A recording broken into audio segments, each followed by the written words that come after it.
మహబూబ్నగర్ జిల్లాలో మున్సిపాలిటీ ఎన్నికలకు రంగం సిద్ధమైంది. నామినేషన్ల పర్వం ముగిసింది. నేడు స్పుట్నిక్ కార్యక్రమం ఉంది. అయితే 38వ వార్డు నుంచి పిట్టల యాదయ్య ఇప్పుడు పోటీలో ఉన్నారు. గతంలో టీడీపీ హయాంలో కూడా వాళ్ళు కౌన్సిలర్గా గెలిచారు. అయితే టీడీపీ కన్వర్గ్ అయిపోయిన తర్వాత వాళ్ళు బీజేపీ పార్టీలో చేరి దేశం, సంస్కృతి, సాంప్రదాయాల పాటు తన డివిజన్లో ఎవరికి ఎలాంటి కష్టం వచ్చినా తను ముందుండి పోరాడుతుంటాడు. అలాగే ఎవరికి ఇబ్బంది ఉన్నా ముందు వెళ్ళి ఆదుకుంటారు. అయితే ఇప్పుడు వాళ్ళు నామినేషన్ వేశారు, ప్రచారంలో దూసుకుపోతున్నారు. ఇప్పుడు వాళ్ళ ప్రచారం ఎలా కొనసాగుతుంది? అయితే గత 10 సంవత్సరాలలో ఈ కాలనీలో ఒకవేళ వాళ్ళు లాస్ట్ టైం మున్సిపల్ ఎన్నికల్లో కూడా వాళ్ళు పోటీ చేసి ఓడిపోయడం జరిగింది. ఓడిపోయినా కూడా ప్రజలకు దగ్గరనే అందుబాటులోనే ఉండి వాళ్ళు ప్రజా కష్టాలు తెచ్చుకుంటున్నారు. అయితే గత 10 సంవత్సరాలలో ఎలాంటి అభివృద్ధి జరిగింది, ఇంకా ఇక్కడ పెనవేసుకున్న మేజర్ సమస్యలు ఏమున్నాయి, ఈ కాలనీ ప్రజలకు ఉన్న ప్రధాన సమస్యలు ఏమున్నాయి, అవన్నీ తనని అడిగి తెలుసుకుందాం.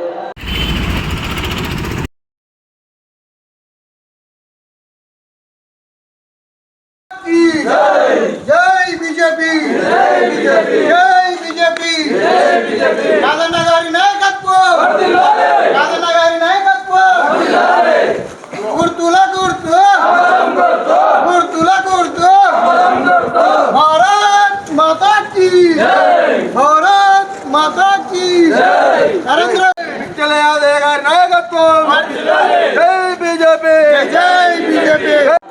నమస్తే పిట్టల యాదయ్య గారు, ఇప్పుడు మీకు కంగ్రాచులేషన్ చెప్తున్నాను. ఈ కాలనీలో అందరూ మీరు కన్ఫామ్గా గెలుస్తారని చెప్తున్నారు. అయితే ఇప్పుడు మీరు పోటీ చేస్తున్నారు కదా, గతానికి ఇప్పటికీ ఈ కాలనీలో ఉన్న ప్రధాన సమస్యలు ఏంటి? గత పాలకులు కానీ మేము చేసినటువంటి అంతకుముందు అభివృద్ధి ఉంది. గత పాలకులు 10 సంవత్సరాల నుంచి చేసిండ్రు, అభివృద్ధి శూన్యంగా ఉంది. ఎందుకంటే వార్డ్ నెంబర్ 38 అంటే స్లమ్ ఏరియా, మొత్తం స్లమ్ ఏరియాలో ఉన్నటువంటి ప్రాబ్లమ్స్ ఇంతవరకు సాల్వ్ కాలే. ఇండ్లు కానీ పెన్షన్స్ కానీ గవర్నమెంట్కి వెళ్ళి ఏమీ ఇంతవరకు మంజూరు కాలేవు. దయచేసి 2 ప్రభుత్వాలను చూసి, కాంగ్రెస్ ప్రభుత్వాన్ని, టీఆర్ఎస్ ప్రభుత్వాన్ని 2 ప్రభుత్వాలు చూసిండ్రు. ఈసారి బీజేపీకి అవకాశం ఇవ్వాలని ప్రజలు మంచి సంకల్పంతోనే ఉండరు. ఖచ్చితంగా బీజేపీకి అవకాశం ఇస్తామని ఇల్లు తిరిగి మేము అందరికీ మా రిక్వెస్ట్ అప్పీల్ చేస్తున్నాం. ఖచ్చితంగా మీకు ఓటు వేస్తాం. నరేంద్ర మోడీ గారి నాయకత్వంలో ఖచ్చితంగా పాలమూరు మహబూబ్నగర్ కార్పొరేషన్లో ఈసారి ఖచ్చితంగా బీజేపీకి మంచి అవకాశాలు కనబడుతున్నాయి. బీజేపీకి సెంట్రల్ గవర్నమెంట్ నుంచి వచ్చే నిధులే కాబట్టి కార్పొరేషన్కు ఖచ్చితంగా ఈసారి డెవలప్మెంట్ చాలా పెద్ద ఎత్తున చేయాలనే ఆస్కారం ఉంది. కాబట్టి బీజేపీని గెలిపిస్తేనే సెంట్రల్ గవర్నమెంట్ ఫండ్స్ రావడానికి అవకాశం ఉంటుందనే ఆలోచనతోటి ప్రజలు చాలా ఆలోచన చేస్తున్నారు. ఇప్పుడు ఇచ్చినటువంటి సుమారు ప్రజలకు ఫ్రీ బియ్యం ఇస్తున్నటువంటి బియ్యంలో కేంద్ర ప్రభుత్వం వాటా కిలోకు సుమారుగా 28 రూపాయలు కేంద్ర ప్రభుత్వం భరిస్తుంది. అలాగే ఫ్రీ సిలిండర్ కానీ, అండర్ గ్రౌండ్ డ్రైనేజెస్ కానీ, సీసీ రోడ్స్ కానీ ఖచ్చితంగా సెంట్రల్ గవర్నమెంట్ ఫండ్స్ తోటే ఇక్కడ వేయడం జరుగుతుంది. అయితే ఇక్కడ స్పెషల్లీ ఈ ఏరియాకి రావాలంటే రైల్వే గేట్ దాటుకొని రావాలి. ఇక్కడ నుంచి ఇట్లు నవాపేట పోవాలని కూడా తీవ్ర ఇబ్బందులు అవుతున్నాయి. అయితే ఇప్పుడు అధికారంలో ఉన్నది పార్లమెంటు సభ్యురాలు డీకే అరుణ గారు ఉన్నారు కదా, సరే వీళ్ళకి శాశ్వత పరిష్కారం దీన్ని చూపిస్తే బాగుంటుంది. దీన్ని మీరు ఏమైనా మాట్లాడారా? మేము ఆల్రెడీ మేడం గారికి ఆల్రెడీ విన్నపించినాం. తిరుమలదేవనగుట్ట రద్దీ ప్రాంతము, మార్కెట్ ఏరియా ప్రాంతం కాబట్టి ఫస్ట్ అక్కడ నిర్మించిన తర్వాత 1 by 1 చేద్దామనే ఆలోచనతో ఎంపీ గారు, స్థానిక ఎంపీ గారు మాకు హామీ ఇచ్చింది. ఖచ్చితంగా దీనికి ఇట్లా పరిగణలోకి తీసుకొని తొందరలోనే ఈ కార్యక్రమం ఇట్లా చేపట్టడానికి ఆస్కారం ఉంది. ఖచ్చితంగా ఏదేమైనా రాబోయే రోజుల్లో మున్సిపల్ డివిజన్లో అందరు కార్పొరేటర్లు బీజేపీకి గెలవడానికి మంచి ఆస్కారం ఉంది. కార్పొరేటర్ గెలిచిన తర్వాత వచ్చే ప్రభుత్వానికి ఇట్లా బీజేపీ ప్రభుత్వానికి మంచి అవకాశాలు కనబడుతున్నాయి. ఎందుకంటే ప్రజలు 2 పార్టీలతో మోసపోయి చాలా విసుగు పొందిండ్రు. కాబట్టి ఈసారి బీజేపీకి మంచి అవకాశాలు ఉన్నాయి. ఖచ్చితంగా బీజేపీకి అవకాశాలు ఇస్తామని అనుకుంటున్నాం. అయితే గతంలో మీరు పోటీ చేసి ఓడిపోయారు కదా, గత ఓటమి నుంచి మీరు ఏం నేర్చుకున్నారు?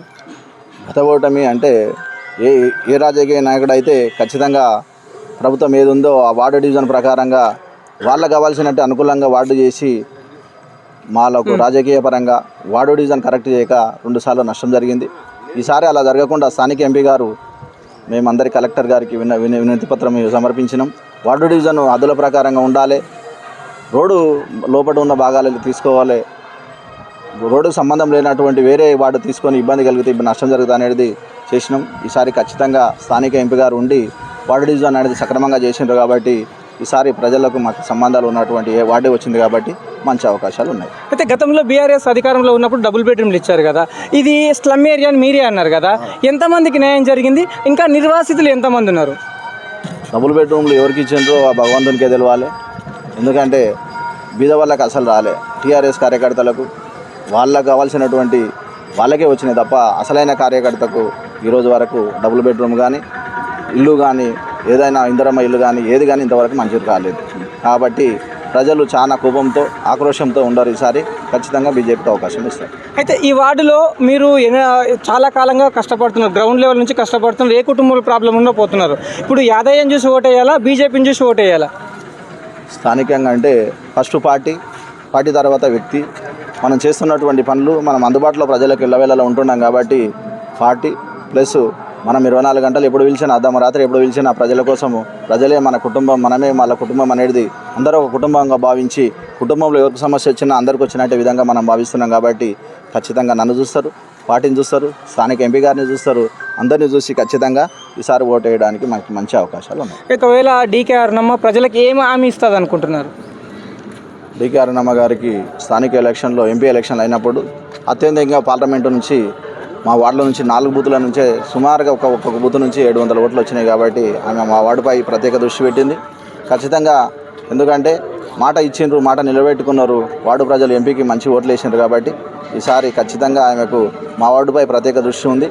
ఖచ్చితంగా ఆమెతోని ఎంతనైనా కొట్లాడి ఏమైనా సరే ప్రజల కోసం మేడం వెంబడి ఉండి ఖచ్చితంగా నిధులు తీసుకురావడానికి అహర్నిశలు కష్టపడతానని తెలియజేస్తున్నాను. నేను గత ఓడినా గెలిచిన పార్టీలకు అతీతంగా మనుషులకు ఎవరికి కష్టం ఉందన్నా ముందు నేను సహాయం చేసిన. అలాగే ప్రస్తుతం బీజేపీ గవర్నమెంట్ కేంద్రంలో ఉంది. ఇక్కడ పార్లమెంటు సభ్యురాలు డీకే అరుణ ఉన్నారు. మా వార్డు నుంచి కూడా గతంలో పార్లమెంట్ ఎలక్షన్ సందర్భంగా అత్యధిక మెజార్టీ ఇచ్చాం కాబట్టి డీకే అరుణ గారు కూడా మాకు సహాయం చేస్తారు. అలాగే మా దగ్గరికి వచ్చి ప్రచారం చేసి మా గెలుపులో కీలక పాత్ర వహిస్తారు. అలాగే ఉచిత ఇచ్చే ఇప్పుడు ప్రభుత్వం, తెలంగాణ ప్రభుత్వం ఏదైతే సన్నబియ్యం ఇస్తుందో దాంట్లో మెజార్టీ డబ్బులు కూడా కేంద్ర ప్రభుత్వం ఇస్తుందని అంటున్నారు. అలాగే మహబూబ్ నగర్లో ఉన్న ఈ నరసింహకొండకు వచ్చే దగ్గర మేజర్ ప్రాబ్లం నవాపేట రూట్లో పెద్ద కష్టం ఏముంటుంది అంటే వీళ్ళు రైల్వే గేట్ అనేది ప్రధాన సమస్య ఉంది. ఆ రైల్వే గేటుది కూడా అండర్ పాస్ చేయడమా లేదా ఆర్యూబీ చేయడమా ఏదో ఆల్టర్నేట్ చేస్తున్నారు. ఆల్రెడీ డీకే అరుణ గారు మనకు ముఖ్యమంత్రి వచ్చిన రోజు హామీ ఇవ్వడం జరిగింది. అయితే ఈ 38 డివిజన్లో పిట్టల యాదయ్య గారు ప్రచారంలో దూసుకుపోతున్నారు. వాళ్ళని ప్రజలు ఆశీర్వదించి ఈసారి తనను గెలిపిస్తారని ఆశాభావం వ్యక్తం చేస్తున్నారు. కెమెరామ్యాన్ మాధవ్తో Jayapal, JCA news TV, Mahabub Nagar.